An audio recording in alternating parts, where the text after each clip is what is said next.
Hello welcome नमस्कार आणि jaw विद्यार्थी मित्रांनो. तर बऱ्याचशा विद्यार्थ्यांचे मला कमेंट आणि DM सुद्धा येत आहेत की आमची DBT वाढ झालेली आहे आणि आमच्या नवीन JR प्रमाणे फरक भेटलेला आहे. तर तुम्हाला सांगू इच्छितो की आपल्या ठाणे ATC मधल्या सर्व बऱ्यापैकी विद्यार्थ्यांना फरक भेटलेला आहे. ठाणे ATC व्यतिरिक्त जे कोणी विद्यार्थी असतील त्यांना सुद्धा हा फरक भेटणार आहे. सगळ्यांना हा फरक अनिवार्य आहे. सर्व महाराष्ट्राच्या विद्यार्थ्यांसाठी हा JR आहे. आदिवासी विकास विभागाच्या अंतर्गत जे हॉस्टेल्स आहेत त्या सगळ्यांसाठी हा JR लागू आहे. तर सगळ्यांना फरक भेटेल. जर तुम्हाला माहिती नसेल फरक भेटणार आहे की नाही किंवा तुमची साईट अपडेट झालेली आहे का नाही, तुमच्या सायकलमध्ये अपडेट झालेला आहे का नाही, तर तुमचा फॉर्म लॉग इन करून बघा. त्याच्यामध्ये 2025-26 वर्ष निवडा.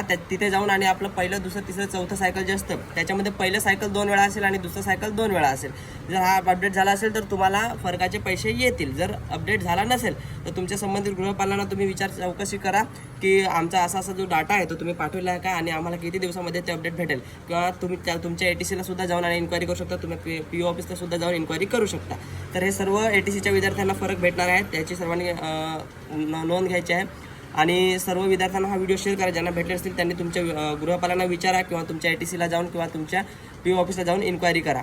धन्यवाद. जय आदिवासी, जय जोहार.